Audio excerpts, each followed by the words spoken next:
In this video, you will improve your English listening and speaking skills with a true story. Imagine this. A man boards a plane. He demands $200,000. He takes the money. Then he jumps from the aircraft into the cold, dark night. This is the incredible true story of the man who jumped with $200,000. It was November 24th, 1971, the day before Thanksgiving in the United States. Air travel was very different. There were no airport security scanners like we have today. Security checks were much less strict, and passengers could board a plane with very little screening. On that afternoon, a man arrived at the airport in Portland, Oregon. He was dressed in a business suit. He appeared calm and ordinary, and he bought a one-way ticket to Seattle, Washington. The name on the ticket was Dan Cooper. Nobody knew that a few hours later, he would become famous around the world. After boarding the plane, Cooper took his seat.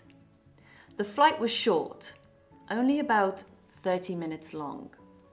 Soon after takeoff, he handed a note to a flight attendant.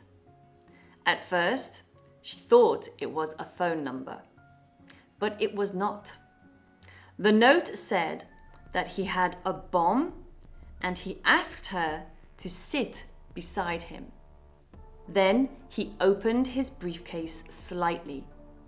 Inside, she saw wires and red objects that looked dangerous. Cooper remained calm. He did not shout. He did not panic. Instead, he gave the flight attendant a list of demands. Cooper wanted $200,000 and 4 parachutes.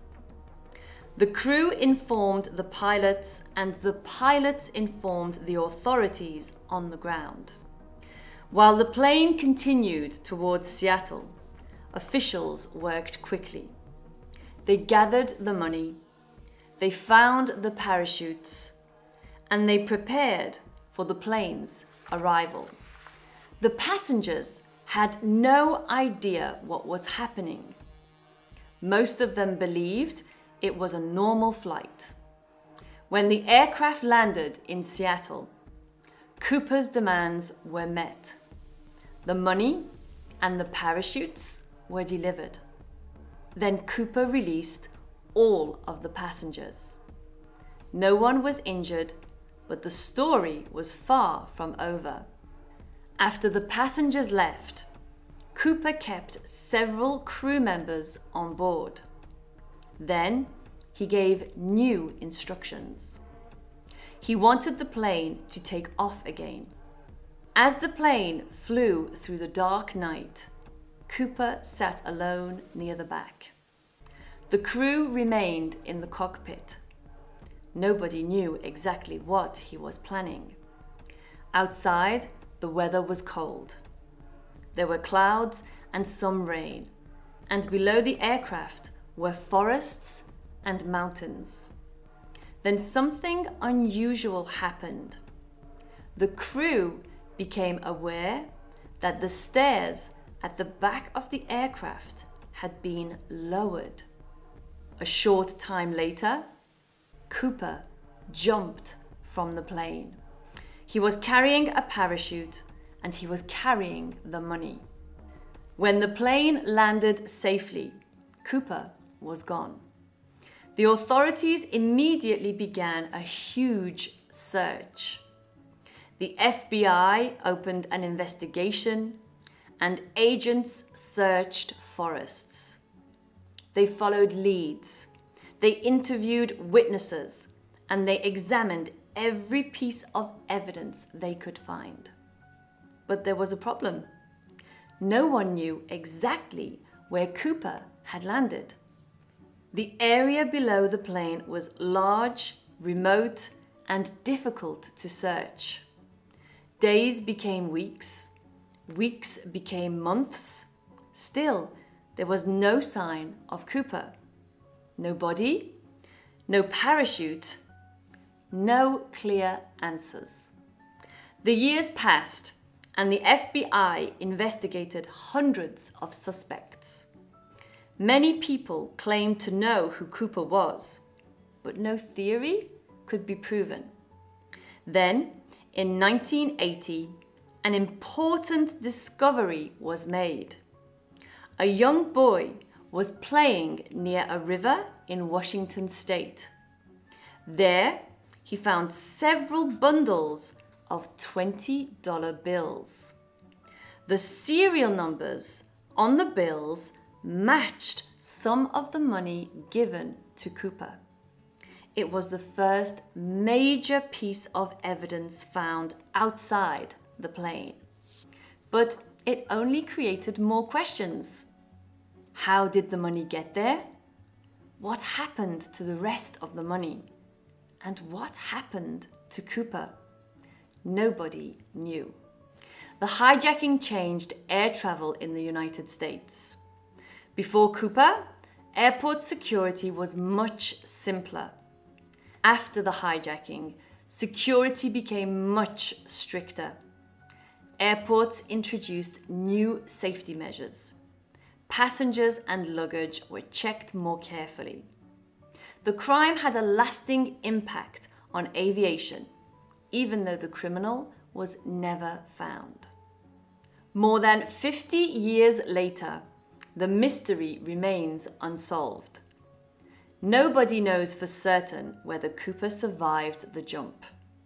Nobody knows where he went, and nobody knows his true identity.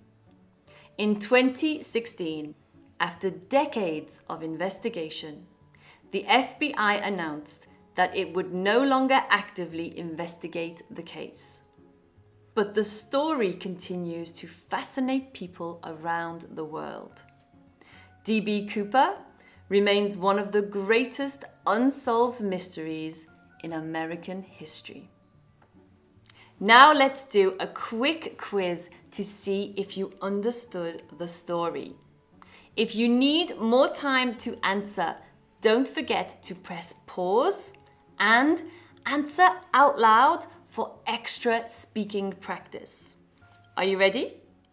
What did Cooper demand? He demanded $200,000 and 4 parachutes. What happened after the plane landed in Seattle? The answer is the money and the parachutes were delivered and the passengers were released. How did Cooper leave the aircraft? Cooper jumped from the back of the airplane using a parachute. What evidence was found in 1980? And the answer is some of the ransom money was found near a river in Washington state. Last question. Was D.B. Cooper ever identified? And the answer is no. His true identity remains unknown. What do you think? Did he survive the jump? Let me know below in the comments. If you would like to do another story with me today, then you can click here. Please don't forget to support the channel, like, hype, subscribe. It all helps. And I'll see you in the next video. Take care. Bye.